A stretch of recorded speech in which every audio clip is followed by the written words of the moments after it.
Bonjour. Voilà, donc pour la deuxième heure, nous allons revenir à des jumelages internationaux. Et donc on commence avec un jumelage entre Casablanca, le lycée Louis Massignon, et deux établissements du Midi-Pyrénées, de Cajarc et de Villefranche-de-Rouergue. Mais ce soir, on n'aura que les élèves de Casablanca pour présenter cet exposé. Donc Maria et Zakaria qui sont là. Le sujet s'appelle Question de tempérament, c'est écrit en gros là. Et le chercheur, c'était Gérard Monseny, si je prononce bien son nom. Les élèves de Casablanca sont encadrés par Sandrine Vernet, excusez-moi, Noémie Ravelot-Picoulet et Lionel Astruc, si j'ai bien compris. Et donc à Cajarc et à Villefranche, on a Sandrine Vernet et Arnaud Bédouer. Je vais vous laisser présenter votre sujet, donc je laisse la parole à Maria et Zakaria. Merci. On est deux lycéens du lycée Louis Massignon en première et Zakaria, mon camarade, va vous expliquer notre sujet. Notre sujet se nomme Question de tempérament et il consiste à savoir lequel du tempérament à octave juste et du tempérament à quinte juste sonne est le plus agréable à l'oreille. Pour cela, nous avons d'abord défini cette notion de tempérament et ensuite nous avons effectué un sondage pour recueillir l'avis des gens et déterminer lequel est le plus audible, le plus mélodieux à l'oreille. On a donc commencé par définir les notions clés du sujet, tous les mots-clés, pardon, pour ensuite expliquer la gamme pythagoricienne et elle sert à quoi. Ensuite, pour expliquer le tempérament à quinte juste et le tempérament octave juste. On va aussi présenter le sondage qu'on a fait et pourquoi on l'a fait, pour à la fin conclure, pour répondre à la question. Donc, pour les définitions, qu'est-ce qu'un son? On sait qu'un son est un phénomène de vibration de l'air perçu par l'oreille et le cerveau. Et ces vibrations, elles sont émises par une source qui met en mouvement l'air autour d'elle. Elles sont captées par l'oreille. Et on sait que la hauteur d'un son dépend de sa fréquence. Qu'est-ce qu'une fréquence? La fréquence d'un son est le nombre de vibrations par seconde. La hauteur d'un son est directement liée à sa fréquence. Un son grave correspond à une basse fréquence et un son aigu correspond à une fréquence élevée. Et l'unité de la mesure est le hertz. Et on sait que 1 hertz signifie une vibration par seconde. Ensuite, pour la gamme. La gamme qui est aussi appelée un mode. La gamme est une suite montante ou descendante des notes comprises dans une octave. La gamme la plus courante et que tout le monde connaît traditionnellement, c'est Do, Ré, Mi, Fa, Sol, La, Si, Do. Ensuite, pour l'octave. L'octave est un terme qui qualifie un intervalle qui sépare deux notes du même nom, pardon. Elle sert à harmoniser les notes entre elles pour obtenir un son fluide et mélodieux. Ensuite, pour le tempérament, c'est ce qui nous intéresse le plus. En musique, c'est un procédé d'accord, donc un accordage des intervalles d'une gamme musicale. Et pour finir, un demi-ton en musique est la plus petite intervalle entre les sons. À présent, je vais vous parler de la gamme pythagoricienne. Alors, pourquoi je vais vous parler de la gamme pythagoricienne? Tout d'abord parce que le chercheur nous a demandé de nous intéresser là-dessus. C'est comme une sorte d'introduction à cet univers de la musique pour que plus tard, les notions de tempérament nous paraissent plus claires. Cette gamme, contrairement à ce qu'on pourrait croire, a été créée par les disciples de Pythagore et non pas Pythagore lui-même. Elle est organisée en octaves, c'est-à-dire que le rapport de fréquence entre deux mêmes notes du même nom, c'est-à-dire entre un La et le La supérieur, est de 2. Maintenant, je vais vous montrer comment les pythagoriciens ont conçu cette gamme de manière mathématique. Tout d'abord, ils ont pris une fréquence de base qui correspond à une note connue. Ils ont multiplié cette fréquence par 3/2. Ils ont refait cette opération, sauf qu'ils se sont rendus compte que le résultat dépassait le double de la fréquence de base, donc sortait des limites de l'octave. Pour pallier à ce problème, ils ont décidé de diviser la fréquence de cette nouvelle note par 2. Ils ont répété cette opération plusieurs fois jusqu'à avoir les 12 demi-tons, donc le plus petit intervalle en musique, je le rappelle. Par la suite, ils ont rangé dans l'ordre croissant pour donner la gamme pythagoricienne, tous les demi-tons, dans l'ordre avec leur fréquence. Cependant, normalement, la fréquence de la plus grande note, qui est donc la même que la première note, mais avec une hauteur différente, sa fréquence doit être le double de la note de base. Cependant, lorsqu'on fait le bilan des calculs, des opérations qui ont été faites, on se rend compte que on a multiplié la fréquence de base par 3 demi à la puissance 6 fois 3 quarts à la puissance 6, ce qui nous donne 2,07 qui n'est pas exactement 2. C'est pour ça que la fréquence de la dernière note, qui est le double de la fréquence de base, qui est censée être le double de la fréquence de base, est un peu supérieure au double. Et cette petite différence qui peut paraître minime sur le papier a en réalité de lourdes conséquences. En effet, le fait que y ait cette petite différence va causer une dissonorité. Le son ne va pas du tout être agréable à l'oreille. C'est ce qu'on appelle la quinte du loup. Et pour pallier à ce problème, l'humanité a donc créé le tempérament à octave juste, que je vais tout de suite vous présenter. Donc, à octave juste. Donc, le tempérament à octave juste est le tempérament le plus courant aujourd'hui. Donc, lui aussi, il est basé sur le système d'octaves, c'est-à-dire que le rapport entre la fréquence de la dernière note et de la première note est de 2. Par exemple, vous pouvez voir sur la diapositive que la première note la fréquence de la première note est de 440, donc ce qui correspond à La. Pour trouver la prochaine note et donc le La supérieur, il faut la multiplier par 2. Le but de ce tempérament est de diviser cette octave en 12 intervalles égaux. Donc l'opération à faire est simple. Pour passer d'un demi-ton, de la fréquence d'un demi-ton à la fréquence du prochain demi-ton, on va multiplier par racine douzième de 2. Après qu'on ait les 12 demi-tons qu'on doit avoir dans cet tempérament, on a le tempérament qui est créé. Maintenant, ma camarade va vous expliquer le tempérament à quinte juste. Donc, pour le tempérament égal à quinte juste, il faut savoir que c'est un système d'intonation du XXe siècle et qui a été dédié et créé pour l'orchestre et le piano par Serge Cordier. Donc, on sait que le rapport de fréquence entre deux mêmes notes est 3 demi. Pour le tempérament égal à quinte juste, on utilise 7 racines de 1,5 et il y a 7 notes dans l'intervalle d'une quinte.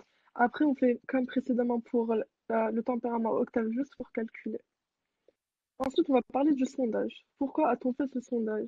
On a remarqué qu'il nous fallait aussi l'avis des personnes qui étaient autour de nous et pas que des mathématiques. Donc, après avoir recalculé toutes les fréquences et le demi-ton des deux tempéraments, on a essayé de les reproduire avec des instruments de musique pour les enregistrer et pouvoir les utiliser pour les faire écouter aux gens. Sauf qu'on a remarqué Sauf qu'on a remarqué que les instruments accordés à quinte juste étaient très rares à trouver, donc on n'a malheureusement pas pu les enregistrer, mais on a donné une idée qui était de créer des mélodies synthétiques grâce à un logiciel Scratch. Donc on a fait ces deux mélodies, mais on a trouvé que le résultat n'était vraiment pas très satisfaisant. Le son n'était pas vraiment agréable à cause du format numérique.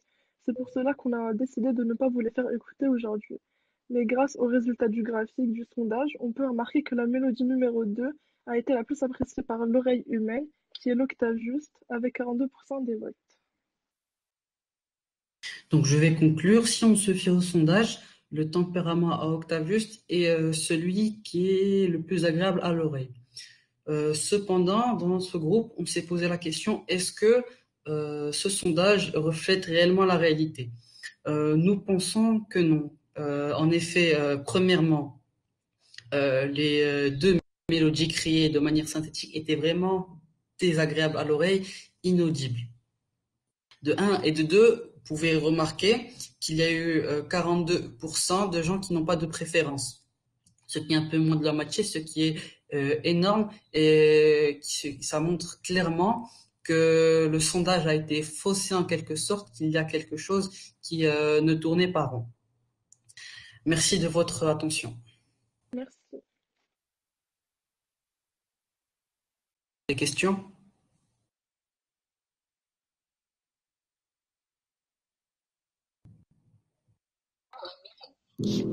Ouais. Et bien donc des questions. On va regarder dans le chat ici. J'ai plusieurs questions. La première, c'est Aviva qui la pose, mais aussi à Guillaume qui la pose juste après. Enfin, il pose la même. Comment les disciples de Pythagore ont-ils pu mesurer les fréquences? Je sais pas, c'est avec leur outil. C'est comme ça que eux ils ont c'était leur vision de la musique, de la gamme. Nous n'avons pas plus de précision là-dessus. On n'a pas plus cherché sur ça. Oui, c'est peut-être difficile à voir vu l'ancienneté. Oui. Une deuxième question de Blanche. Savez-vous si les personnes sondées avaient l'oreille absolue? Et comment réagit une personne qui a l'oreille absolue? Premièrement, nous ne sommes pas beaucoup penchés sur cette question. Et de deux, je pense que malgré le fait qu'il y ait cette oreille absolue,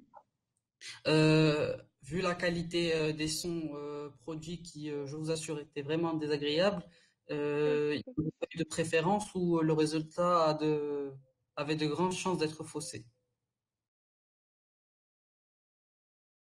Oui, alors je ne sais pas si tu n'as pas répondu un peu à la question, parce que Ariane pose la même question pour l'oreille relative. Parce qu'effectivement, si on entend les différences, on doit bien voir la différence entre, par exemple, la quinte du loup et la vraie quinte. Enfin, la quinte du... Mais j'ai compris. Cependant, on n'a pas fait écouter la gamme pythagoricienne. On a fait écouter le tempérament à quinte juste et à l'octave juste. Et même si ils auraient pu percevoir des différences, les deux sons étaient très agréables, très désagréables, pardon. Et de En plus, fait, on on n'arrivait pas à faire la différence sur cette entre les deux. question d'oreille absolue. C'est plus penché d'un point de vue plus général sur la population en général. Bon, j'espère que oui, ça répond un peu à la question. Ben, j'ai encore d'autres questions. Bon, il y a quelqu'un qui demande pourquoi ne pas utiliser Python et un peu plus tard, est-ce que vous avez utilisé un intervalle de confiance pour votre sondage? C'est peut-être pas une très gentille question, ça, quand même. Un peu en On a discutant. trouvé on a utilisé Scratch parce qu'on a trouvé que c'était beaucoup plus facile et beaucoup plus ludique à faire. On n'a pas Oui, réfléchi parce à que Python, c'est quand même demande des connaissances en codage et en ouais. forme. Scratch, c'était beaucoup plus à notre portée. Ouais, ouais. Donc, j'ai encore plein de questions, hein, du coup, voilà. Donc, Aviva qui redemande, est-ce que la notion d'aimer ou de ne pas aimer un tempérament ne serait pas liée à la culture? Est-ce que ça dépend des cultures des gens? C'était je ne pense Je le pas. répète, Différentes pencher cultures, sur différents sur peuples de- ont pu aimer ou ne pas aimer un même tempérament. En fait, notre but, c'était de savoir si la majorité des personnes aimaient le tempérament à quinte juste ou le tempérament à octave juste. C'était juste ça. Oui, d'accord, mais la question c'était plutôt, par exemple, tu nous poses la question ici, enfin au Maroc ou en France, ça doit ressembler, tu poses la question en Afrique noire, en Amérique latine, est-ce qu'on aura les mêmes réponses Alors, on ne sait pas. ou en Et Extrême-Orient, par exemple? on ne s'est pas trop penché sur la question et faire un sondage à l'international, C'est c'est C'est plus beaucoup difficile. compliqué. compliqué à réaliser. Donc on a fait avec nos moyens. C'était un mix entre des personnes qui habitent en France et des personnes qui habitent au Maroc. Et on n'a pas vraiment vérifié s'il y avait si les personnes au Maroc préféraient un tempérament ou pas et si c'était différent chez les personnes en France. Et comme on vous l'a dit, la qualité des sons était très mauvaise. Donc, je ne sais pas si ça aurait eu un réel impact. Oui, d'accord. Je crois que vous avez répondu un peu à la question suivante qui était quelle population avez-vous interrogé donc en France et au Maroc? Vous avez Oui. interrogé des gens que vous connaissiez, vous avez lancé un Et sondage public. À aussi, l'école. on était à un auditorium et on leur a fait écouter les sons et on a fait un sorte de Un vote à vote à main la levée. main. Et combien de sondés, me demande-t-on aussi? Euh, Hmm. et un peu moins d'une cinquantaine, je dirais. Une cinquantaine. C'est déjà ça, oui. Oui, c'est déjà pas mal, mais c'est pas tous les sondés. Il y a eu d'autres sondages. On a partagé chez les proches autour de nous, par l'informatique, etc. Voilà. Encore deux questions, et peut-être qu'on va s'arrêter après, si l'autre salle est prête. Première question, comment fait-on pour accorder deux cordes d'une guitare à l'octave? Ah, c'est une question. Je pense que c'est deux cordes d'une guitare ou d'un autre instrument, ça ne va pas changer grand-chose. Nous n'avons pas la réponse. Bon, à Viva, je suis désolé, ils n'ont pas la réponse. Peut-être que dans le public, des gens vont trouver la réponse. Moi, Tempérament, c'est un mode d'accordage, certes, mais ça définit l'intervalle dans un octave. Et après, s'il y a quelque chose d'autre par rapport à la guitare, ou je ne sais pas. je crois que c'est pas spécifiquement par rapport à la guitare, ça peut être Oui, n'importe c'est quel, par rapport à l'accord en général. même Mais pour comment accorder, un accordeur de piano, par exemple. oui, Il va se fier quand même à son oreille, essentiellement. Et je présume quand même que les accords du type la quinte, la tierce, tout ça, c'est des choses qui s'entendent bien, que lui peut repérer à l'oreille.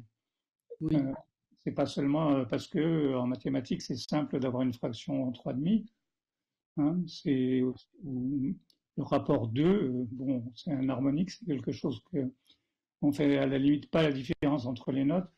Donc la question, c'est effectivement comment on fait pour repérer qu'on est juste à l'octave ou juste à la quinte. Je pense que ça se fait à l'oreille. Hein. Maintenant, moi, je ne suis pas spécialiste. Je pense, je pense qu'Aviva connaît la réponse, en fait. Hein. Une question. Et la dernière question, je crois, non, il y en a encore une maintenant. Quelle est la définition de l'oreille absolue? mais on n'a pas La trouvé de théorie reconnaissance de absolue. la reconnaissance de la quinte juste ou bien à octave juste? Pardon? Je dis la question comme elle est écrite. Quelle est la définition de l'oreille absolue? Est-ce que c'est la reconnaissance à quinte juste ou bien à l'octave juste? On ne sait pas, on n'a pas travaillé sur l'oreille absolue. C'était pas dans notre sujet. On a sûrement travaillé sur les Oui, tempéraments, je crois, tempéraments Jérôme, distincts. que c'est pas tout à fait le sujet là.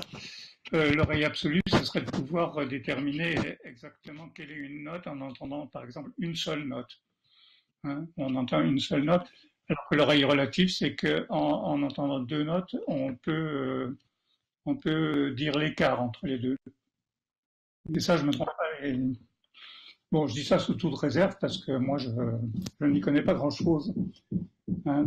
Et alors, bon, dernière question, on va peut-être s'arrêter après parce que les autres attendent, enfin, on n'est pas en retard. Dans quelle mesure l'harmonie ressentie du tempérament est le fruit de la perfection mathématique ou du fait d'être familiarisé avec ce tempérament? Vous avez compris la question? Non. Non. Vous pouvez la répéter si vous Je répète, oui. Dans quelle mesure l'harmonie ressentie du tempérament est le fruit de la perfection mathématique ou du fait d'être familiarisé avec ce tempérament? Autrement dit, est-ce qu'il y a quelque chose de mathématique qui va faire que c'est voulez. J'ai plus joli compris. à l'oreille, euh, enfin plus harmonique, plus harmonieux, disons, ou est-ce que c'est une question de culture, en fait, qu'on a entendu ce tempéra? C'est une question de culture pour une raison simple. Si on prend l'exemple de la gamme pythagoricienne, donc je rappelle donc le dernier demi-ton, il y a une sorte de dissonance et cette dissonance est restée malgré les populations, malgré le temps. Donc je pense que c'est plus une question mathématique que sociale et d'habitude. Après, si telle ou quelle opération va faire qu'une note ou un son va sonner mieux qu'un autre, nous n'avons pas la réponse précise. Bien.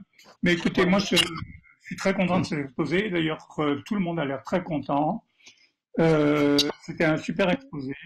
Vous êtes énormément documenté sur la question. Vous avez plein de réponses. Pas toutes, évidemment, mais on aura un deuxième exposé dans 20 minutes sur un sujet voisin, enfin musical en tout cas. Alors, on vous dit un immense bravo et merci bien. Merci beaucoup. Merci.